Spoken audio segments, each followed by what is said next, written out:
యేసుక్రీస్తు నామములో మీ అందరికీ వందనాలు. రెడ్ చిల్లీ 16th సెంచరీలో వాస్కో డా గామా సౌత్ అమెరికా నుండి మన భారతదేశానికి తీసుకొచ్చాడు. వీళ్ళ ఈరోజు భారతదేశంలో మిరపకాయ లేకుండా ఎక్కడ ఏ ఆహారం ఉండదు. అయితే ఈ రెడ్ చిల్లీ గురించి బైబిల్లో లేదు, కానీ ఆహారం గురించి మన ఆశల ప్రాణములు దేవుడు తృప్తిపరుస్తాడు. ఆకలి ఉన్న వారిని మేలుతో ఆయన తృప్తిపరుస్తాడు.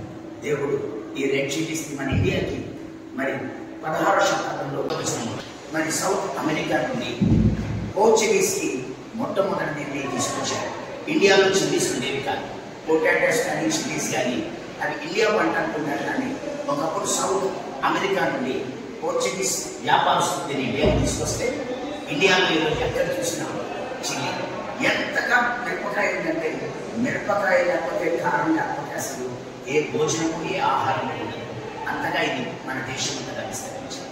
దేవుడు ఆశల ప్రాణమును తృప్తిపరుస్తాడు, ఆకలి ఉన్న వారిని మేలుతో తృప్తిపరుస్తాడు. దేవుడు దీవించుగాక. ఆమేన్.